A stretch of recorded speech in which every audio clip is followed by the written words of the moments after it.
What is going on, reefing fam? Rich here. This is Fragbox TV. Welcome back to the channel, or thank you for tuning in. If you are new, we're not typically in a classroom. This is a unscripted, unedited vlog that has covers everything to do with keeping reef tanks. But typically we're in the store. You guys have seen some of our other episodes, I hope. But now we're actually at Lucy, Mrs. E's classroom. She doesn't want to be on camera.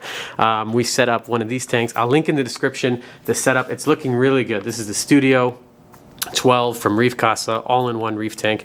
We donated here to a local high school in Toronto, and we're gonna finally add some, look at this, some goodies. We have some nice clownfish that we're gonna add, a regular ocellaris, a cowrie, cleaner shrimp, and a couple corals. Just a little update on the tank. It's looking really, really good for 2 weeks. I'm actually pretty impressed. So the bacteria is definitely kicked in. It's cycled. We have added a Suspiciularia. So if you're looking for a really easy, soft coral, look for Xenia. Or this one here, it's kind of like its longer tentacle cousin. Instead of growing sideways, I find that it grows up, almost like 3-4 inches. And then we have a Kenya tree, both really, really easy. Lots of algae on the glass, but that's a good sign. You want algae in the beginning. The rocks are starting to turn green. It's just sort of a normal process with setting up any new tank. In terms of cleanup crew, it's really light right now. We have a little astrea snail here in the front, and then 2 or 3 more in the back. It's probably time to change the filter floss today. Oh yeah, nice and gunked up. But it's looking good. We did lose, what did we put in? A Xenia. We put it in a Xenia. It melted like on day 2. I think we just rushed it. What are we coming up now? I think we're on week 3. So we're gonna add these guys in. I've also brought for them a nice hammer coral, so that should be pretty cool because these are nice, but they're a little bit lackluster in color. This is going to be a really nice vibrant green. Can we see it under the halo light? Kind of. And then we also have some GSP and some daisy coral. So setting them up with mostly softies. They're easy, they're not going to suck up calcium, alkalinity, magnesium, with the exception of the hammer. And because the glass is getting a little bit dirty and we want to keep it looking nice, we're going to give them one of these. Tunzi Care Magnet Scraper, just so the kids can have fun. And thank you, someone commented, get a lid for the tank. I completely forgot to bring it, because then their little grubby hands are going to toss something in. You think that's a possibility? Maybe. They're good. They're well behaved. And they've named it. It's called Bikini Bottom. I love the name. Okay. One other thing I want to do maybe the next time I come is get rid of this stupid bucket. This is the ATO. I think it looks awful. Mrs. E was saying that the kids don't mind and don't notice because they lose their mind just feeding the emerald crab. But my inner OCD, it's driving me nuts having it here. The only good thing is it's a 5-gallon bucket, so this puppy's lasting like a week and a half, so evaporation isn't too bad. Magnet scraper, very easy to use. I like Tunzi. It's Das German brand. Actually, it's pronounced Tunz, not Tunzi. I pronounced it the wrong way. A German in Germany actually taught me at Interzoo how to say it properly, and it's really easy to use. One side is going to go on the outside. This is a strong magnet. One is going to go on the inside. Scrapey, scrapey. How does it? Oh! Isn't that cool? So you don't have to put your hands in the water. Ta-da! You should make one student in charge of cleaning. Go like this. Go this way. Yeah, yeah. Yeah, that's it. So it's a little bit caked on, but usually if you do it every couple days, it'll come off nice and easy, and then the filter is just going to pick it up, and then no one's hands have to go in the water. Amazing. You're doing a great job. 10 out of 10. Actually, I'll give you an A. A minus. A minus. I'll take it. Like a few days? Yeah, every couple days. And then one thing to keep in mind when you get close to the sand, go slow, because you don't want to, if you pick up the sand in between here, like a piece of it, and then you start going like this, you scratch the whole front of the glass. And then when you're done with it, a lot of people get lazy and leave it in the tank. I like to take it out. Actually, I'm lying. I'm lazy and leave it in the tank. Do as I say, don't do as I do. Cool. So take it out, dry it off, and then have like a spot. And then to do each side, I have to like take it out and flip it. Let's see. You can go like this sometimes. If you're quick, boom! I am the janitor. Every time I come here, I bring one step forward, 2 steps backward. So I forgot a squeegee would be nice, and maybe some spray because the glass is getting dirty. You have paper towel in here? Or a little piece of towel just to keep it nice and clean. And that's it. This one is, if you're looking for it, it's inexpensive. It's called Tunz. If you can't find this, Flipper also makes a really nice one with a metal blade on it. I think it's about 10 bucks more at most retailers. We're going to do mostly soft corals. I want it to be low maintenance. I don't want to get too caught up in testing calcium.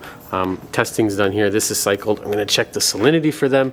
Maybe we'll come back and water change it next week. I was thinking just to take water from the existing system in the store.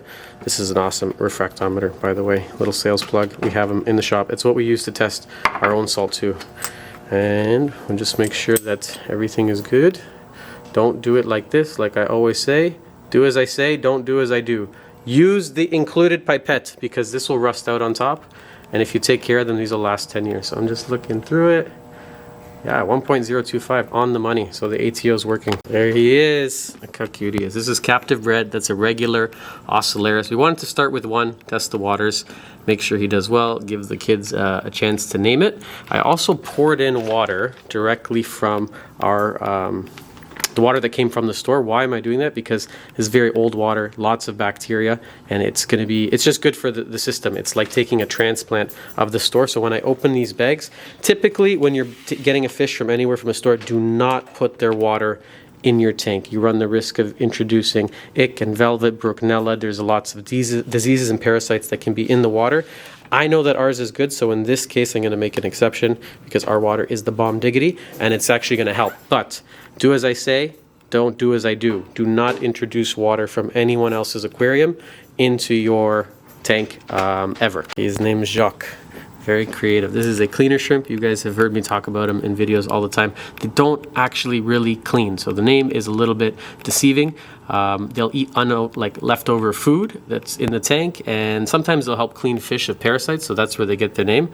But they're not going to clean any algae. They're really just a scavenger. So if there's any leftover food in the tank, they're going to scurry over to it. Very active. They're not shy. They're out all the time. Just makes a really nice addition to the tank. And for a shrimp, it has quite a bit of personality. And when he's not shy, like maybe after a couple weeks of feeding, you can easily spot feed them by hand. He'll come up to your finger. He'll clean the dead skin cells off your hand. They're actually a lot of fun to have in the tank. The only downside is if you want to try and spot feed corals.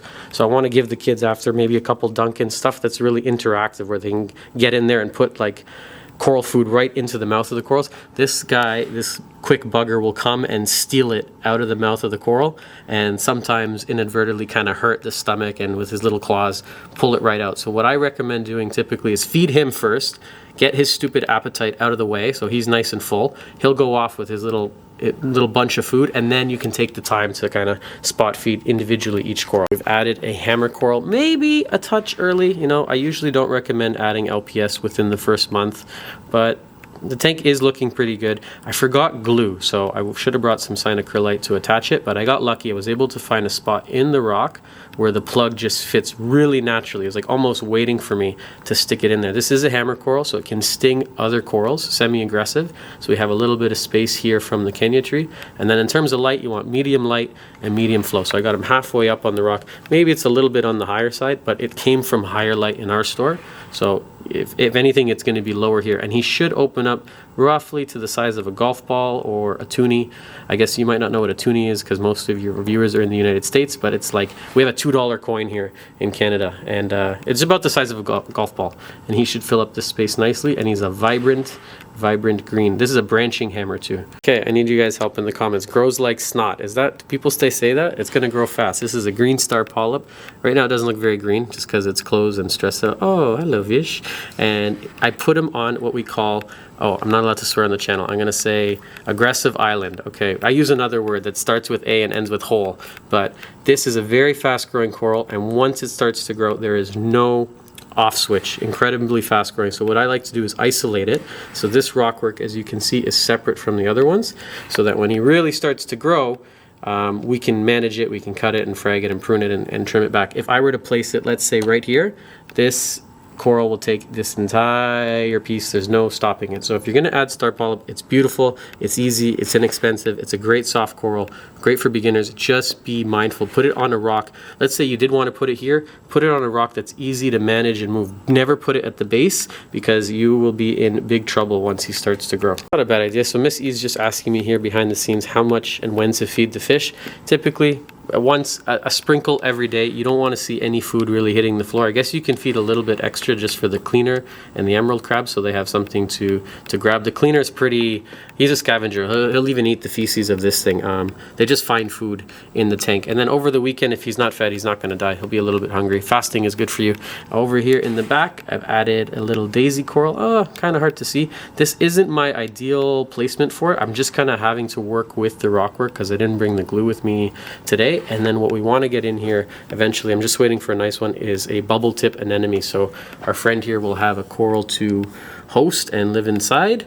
But I'm waiting for a really nice one. We have some green ones, but this green is such a common color with corals. I want something really, really vibrant, and it's probably a good idea to add it now so he finds his home, because with anemones, they bounce around and move and they sting everything they touch. So that'll probably be it for corals until we get a nice nem, and then he will have a mansion to live in. So another really good, she's giving me really good questions here behind the camera. She said, if I touch any of them, are they gonna sting me? The hammer will sting other corals. The rest of them are soft. They're not gonna sting each other. The only time a hammer might sting you, I have very dry hands. Can you see on the camera? Right there, if I were to touch any LPS coral, really, hammers, euphyllias, torches, frog spawn, I'll feel a slight burn. Same with anemones. They kind of hurt if you have an open cut. Otherwise, you can handle them barehanded. You're not going to have any trouble. So here in the back, floss looks, this is the nice thing about this tank. Look at these filter floss. They're pre-cut, and it's this easy. Take this out and put a new one in. I freaking hate filter socks. I can't stand filter socks. I don't know why the industry uses them. They're a pain in the butt to clean. Look at that. It's 10 seconds. Nice and fresh. This is probably a week old, and that's it. I think the coolest thing about this tank, it's running on tap water. We're using this prime conditioner, no RODI, and so I'm choosing very easy corals. And I think that's going to be part of the fun of following it and seeing what you can keep with tap water. Gets a really bad rap. It's obviously comes nowhere near RODI water, reverse osmosis, deionization, but the tap water isn't that bad in Toronto. I don't know where you're watching from. Maybe you use tap water on your tank at home. You want to comment below. A lot of our customers do in the store, and they still are able to keep really nice tanks. Obviously, we're not going to do, or maybe not obvious, we're not going to do SPS, hard coral dominated. They won't work in this sort of system, not with tap. I haven't seen anyone do it successfully. But this water conditioner with water coming out of this faucet right here, it's proof's in the pudding. You can see it's looking really good. Okay, we're gonna wrap it up. They got their new fish, their new corals. This fish food here, if you're looking for it, that's what we're feeding them. Hit us up. It's kind of hard to find. You won't find it all your local LFSs. And I'm gonna link in the description where to find this aquarium. If you're looking to start, maybe you're watching these videos, you want to get into the hobby. This is sold as a complete, true reef ready kit right out of the box. The sand, the rock, the tank, the filter, the light, the heater, everything you could possibly need. And it's cool because it comes all packed within the tank, one little compact box.